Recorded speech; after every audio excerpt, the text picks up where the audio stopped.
They say a single sentence can unlock a door you never even knew was there. For me, Clara Wren, 24 and barely keeping my head above water under the weight of my mom's hospital bills. That sentence started out as nothing more than a passing comment. But for Julian Voss, a billionaire who grew up behind iron gates built on secrets and privilege, it was the first crack in the foundation of his perfect little world. It all started on a Tuesday night in downtown Vancouver. The Harbourlight Cafe sat in that strange in-between, after the dinner rush, but before the night crowd rolled in. The neon sign outside buzzed like it was tired, while rain streaked the windows, turning the street into shimmering ribbons of red and gold. I leaned against the counter, rubbing my sore shoulders. My uniform smelled faintly like grease and coffee, and exhaustion clung to me like a second skin. But it wasn't the 12-hour shift that wore me down. It was thinking about Mom. Eleanor Wren, pale and fading under the harsh hospital lights at Riverside General Hospital. Every shift felt like a desperate sprint against the flood of medical bills stacking up faster than I could pay them. Then the bell over the door jingled, and just like that, the whole room shifted. He walked in. Julian Voss didn't look like he belonged anywhere near a place that reeked of burnt coffee and fried eggs. His charcoal suit was so sharp it could have cut glass, and his shoes gleamed even under our sad, flickering lights. He had this quiet kind of authority about him, the sort that didn't need to be announced. Everyone felt it. Conversations faded. A mother shushed her kid. Even the cook slowed down, spatula midair. Julian picked the corner booth with the casual confidence of someone who'd owned every room he'd ever stepped into. I grabbed a menu, pasted on my best practice smile, and walked over. "Welcome to Harbourlight Cafe," I said, trying to sound cheerful. "Can I start you off with something to drink?" He didn't bother looking at the menu. His eyes, icy blue and startlingly clear, met mine for barely half a second before sliding past me like I didn't matter. "Black coffee. Nothing else."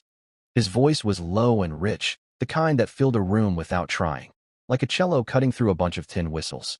As I walked back to the counter, trying to shake off the chill he left behind, Nina Kim leaned in beside me, that familiar mischievous grin tugging at her lips. "You know who that is, right? Julian Voss. As in Voss Dynamics. They basically own half the damn skyline." She whispered like she was sharing a state secret. "Ruthless. Filthy rich. Completely untouchable." I tried to act unfazed, even as my hands trembled slightly while I poured the coffee. "To me, he's just another customer," I muttered.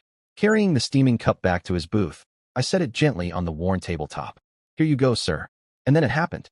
As Julian reached for the cup, the cuff of his sleeve slipped back, revealing a ring. Not just any ring. It was an intricate signet, pale gold shaped into layered feathers, crowned with a phoenix whose sapphire I caught the flickering neon light like a captured flame. I froze. My mother had that ring. The exact same one. Not a copy. Not a resemblance. The same.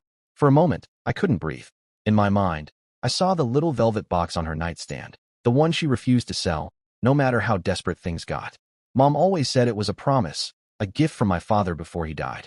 "One of a kind," she used to whisper. "A symbol of truth." The words slipped out before I could stop them. "My mother, she has a ring just like that." Julian's hand stopped, hovering just above the cup. Slowly, he drew it back and looked up at me. The cold, indifferent mask he wore was gone, replaced by something sharper, more calculating. "Excuse me." His tone was soft, but it carried the kind of danger that made my pulse spike. I swallowed hard and pointed, my hand unsteady. "That ring, the phoenix, with the sapphire eye. My mother has the same one. Exactly the same." For a split second, something flickered across his face. Not surprise, but something deeper. Harder. Darker. He turned his hand slowly, studying the ring like he was seeing it for the very first time. "That's impossible," he said finally, each word sharp and deliberate, edged with steel. "It's not." I shot back before I could stop myself. My voice shook, but I didn't care. "I've held it in my hands my whole life. My mom said it was one of a kind." Julian laid his palm flat on the table, the ring catching the light like an accusation. "This ring has been in my family for over a century," he said evenly. "It was made for my great-grandfather, Leopold Voss. There is no other. There has never been another. If your mother has one, then she's either lying or she stole it." His words hit me like a slap. My mom, who once walked half a mile back to a store just to return 10 cents in change, called a thief. A hot skim flared in my chest, burning through the exhaustion. "I'm not mistaken," I said, my voice steady now. "I know what I saw. I could draw that ring from memory." Julian leaned back in his seat, a faint smile curling his lips but never reaching his eyes. "Fascinating story," he said coolly. "What's your name?" "Clara. Clara Wren." "Well, Miss Wren," he murmured, lifting his coffee with calm precision. Then your mother must be in possession of the ring that was stolen from my family 50 years ago. For a second, the room spun. Stolen. The word hung in the air between us, toxic and heavy. He placed 3 crisp $100 bills on the table, more than I made in 2 shifts, and stood. His presence filled the booth like a storm about to break. For the coffee, he said, and your time. Before I could form a response, he turned and started toward the door. She's not a thief. I called after him, my voice cracking raw. Julian paused, one hand on the handle. He didn't turn around, but his words carried easily across the silent diner. Then prove it. The bell chimed as he stepped out into the rain, and just like that, he was gone. I stood there, frozen, staring at the money glinting on the table under the harsh fluorescent light. It looked like blood money, and in that moment, I knew I hadn't just served a customer. I'd stepped straight into something far bigger, darker, and more dangerous than I could begin to understand. Whatever this was, my life wasn't going back to normal. Not ever again. Do I believe my mother could really be holding the missing Voss family ring? Honestly, yes or no, I didn't know. The rain had only just stopped when I clocked out that night. But inside my head, the storm hadn't eased up for a second. Julian Voss's words, liar, thief, kept echoing like thunder I couldn't escape. I gripped the steering wheel so tight on the drive to Riverside General Hospital that my knuckles ached. Every second of that diner conversation replayed in my mind, sharp and relentless. By the time I reached my mom's room, everything felt colder, the fluorescent lights, the sterile air, even the quiet hum of the machines. And there it was, sitting on her bedside table, the little velvet box that suddenly felt heavier than anything else in the room. Mom stirred as I came in, her skin pale against the hospital sheets, but her eyes still managed to shine when she saw me. Clara, honey, you're late. Rough night at the diner? I tried to smile, but it felt like a lie. My eyes betrayed me, drifting to that box. Her gaze followed mine, and I saw it. The faint flicker of guilt, or maybe fear. You've been looking at the ring again, she whispered. I sat on the edge of her bed, my throat tight. Mom, I need you to tell me the truth. Where did it come from? Who gave it to you? And please, don't tell me it was just something Grandpa left behind. I need the real story. Her lips pressed together, the way they always did when she was hiding something. For a moment, she looked younger, vulnerable, like a woman cornered by the weight of her own memories. I knew this day would come, she said quietly. I just hoped it never would. Her frail hand found mine, surprisingly strong for how weak she looked. That ring was given to me by my father, your grandfather, Henry Alden. He said it was a promise that someday the truth would matter. But he also warned me that some doors are best left closed. Mom, I said, my voice shaking, what truth? Because tonight, a billionaire in a $3,000 suit told me you're either a liar or a thief, and I can't just let that stand. Please. Tears welled in her eyes, but she drew a long, trembling breath. Your grandfather, Henry, he was an engineer. Brilliant, kind, ahead of his time. He worked on turbine designs that could have changed everything. Her voice faltered. But in 1968, she whispered, men came to our house. And they weren't lawyers. They weren't businessmen, Mom said quietly, her eyes unfocused, staring somewhere far beyond the hospital room. They were something else. She took a shaky breath. They laid out photographs of me in the schoolyard. Your grandmother walking home from the market. They told him what a shame it would be if anything happened to us. Then they slid papers across the table, contracts, non-disclosure agreements, and made him sign away everything he'd worked for. Her voice broke. He didn't take their money, Clara. He took their silence. And 6 years later, he died, a broken man. Her words hit me like a storm. Suddenly, the sadness I'd seen in her my whole life, the quiet grief that hung in the corners of our home, finally had a name. It had a story, a betrayal buried deep in our family's past. But one question clawed at me. The ring. Mom, where does it fit into all this? Mom's voice trembled, thin but steady enough to carry the truth. After it all happened, your grandfather confided in one man, someone cast out by his own family. He gave your grandfather that ring, as proof that integrity still mattered. That one day, the phoenix would rise again. He told him to keep it safe. Her gaze met mine, wet with tears. That man's name was Edwin. That's all I ever knew. Edwin. My heart sank. Edwin. The name Julian Voss had spoken in the diner, the so-called family ghost, the one nobody dared mention. It couldn't be a coincidence. The next night, Julian came back to the Harbolite Cafe, not in his perfect tailored suit this time, but in dark trousers and a soft cashmere sweater. Somehow, he looked even more dangerous out of the armor of money. He didn't come inside. He waited by the door, the streetlight casting a halo around him in the cool night air. My pulse quickened as I stepped outside. I need to talk to you, he said, his voice lower now, still controlled. but missing that edge of arrogance. I crossed my arms. Why? So you can accuse my mother again? He hesitated, studying my face for what felt like forever before answering. Because I'm not so sure anymore, he said finally. I've seen records. Documents my family buried a long time ago. Your grandfather's name was Henry Alden. In 1968, he filed a patent for a turbine system. Days later, he withdrew it. Weeks after that, my family patented the same design. He looked away, jaw tight. Our entire fortune began with it. My chest tightened. So you're admitting it? I asked. That your family stole it. Julian's jaw flexed, a muscle ticking at the corner. I'm admitting, he said slowly, that there's more to the story than I was told. But I need to know the truth. His eyes narrowed. Was your grandfather working with Edwin Voss? I shook my head. My mom only said he was a friend, someone who'd been betrayed too. He gave my grandfather the ring as proof. That's all she ever knew. For the first time, the unshakable billionaire actually looked uncertain. Then the stories we've both been told can't coexist, he said quietly. My family claims Edwin was a traitor, cast out for trying to sabotage his brother. But your family's version paints him as a victim, someone who gave away his legacy out of loyalty. He looked at me, the weight of generations in his eyes. They can't both be true. Tears stung my eyes before I could stop them. And what if your family's been lying for generations? I demanded. What if my grandfather wasn't paid off? He was threatened. What if that ring proves Edwin wasn't a traitor at all? Julian's gaze dropped to the ring on his hand. The sapphire I caught the streetlight, glinting like it held its own memory, its own truth. I saw it then, the moment certainty slipped away from him. Then we're both standing on a lie, he said finally. And the only way forward is to find out whose lie is closer to the truth. Silence stretched between us, thick and heavy, filled with the weight of histories neither of us had lived, but both somehow carried. I was the first to speak. I don't care about your money or your empire, I said, voice steady. I care about my mother's name. If this ring proves anything, it's that the truth doesn't stay buried forever. Julian's eyes met mine. For the first time, there was no arrogance in them. No cold dismissal, just something sharper, something that looked a lot like respect. Then we find it, he said softly. Together. I exhaled, my pulse loud in my ears.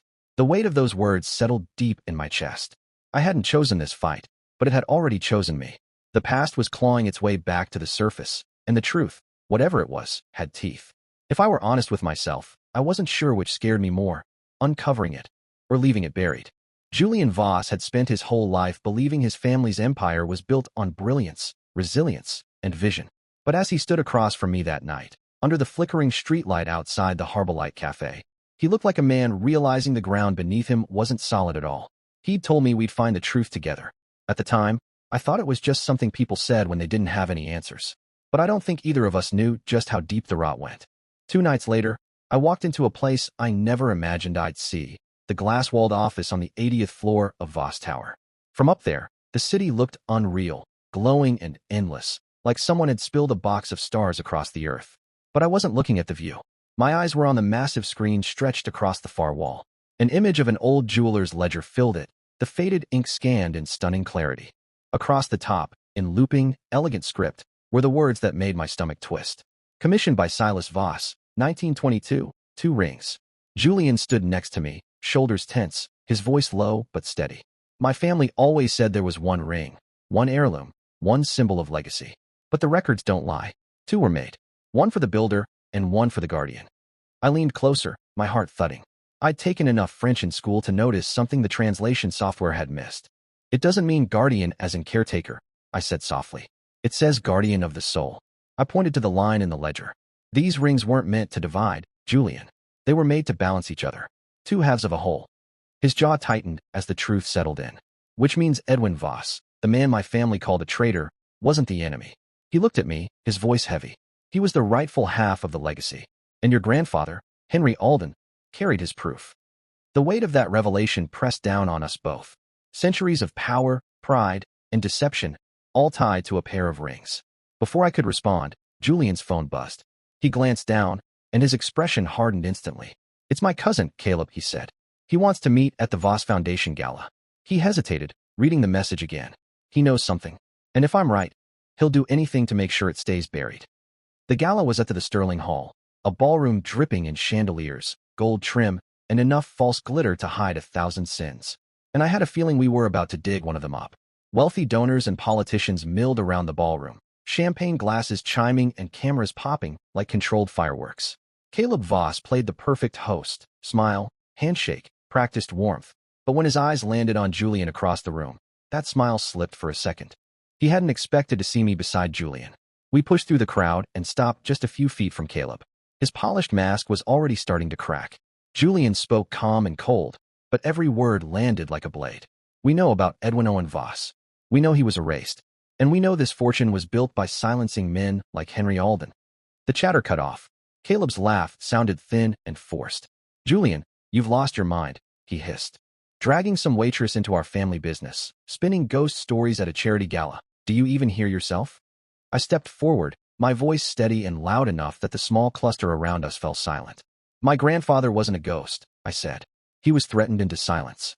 He had proof Edwin gave him before he disappeared. The ring you pretend doesn't exist. Gasps rolled through the crowd like a swell.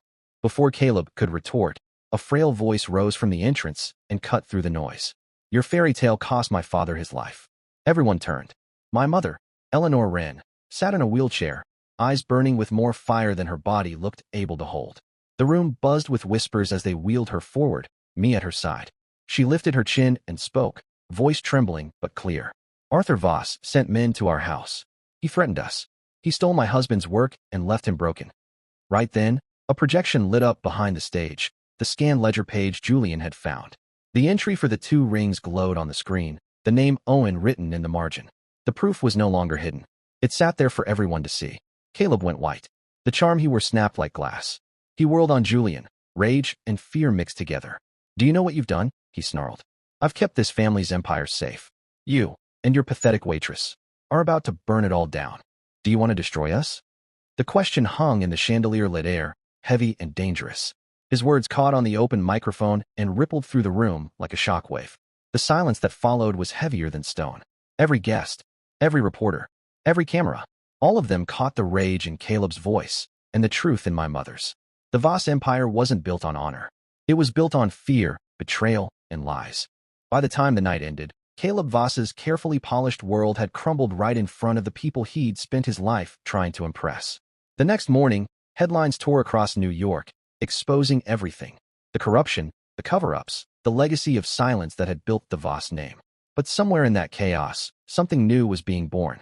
Weeks later, sunlight spilled into my mother's hospital room, painting soft patterns across the bed.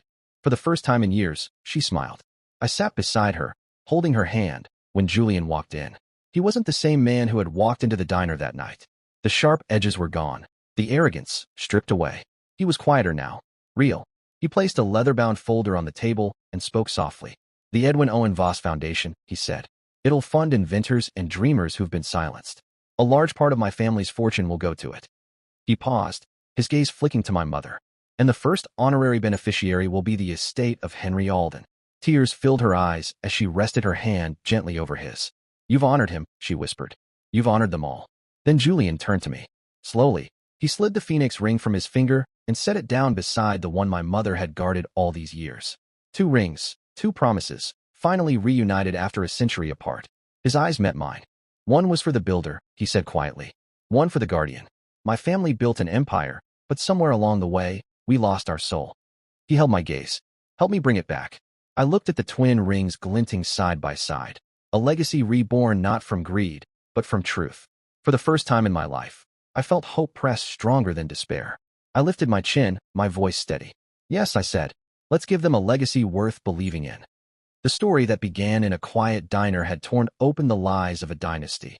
And from the ruins, something honest had finally taken root. Clara Wren, the waitress who refused to stay silent. And Julian Voss, the billionaire who found the courage to face the sins of his own family. Together, they didn't just uncover the truth. They rewrote history. The phoenix didn't rise for power this time. It rose for truth. So what do you think? Was Clara and Julian's fight for justice worth it? Yes or no? If this story touched your heart, comment the number 100 below to show your love. Tell us which country you're watching from. We'd love to see how far their story has traveled. And if you believe more people should hear stories like this one, share this video with someone who still believes in the power of truth. Because sometimes, one voice is all it takes to make the phoenix rise again.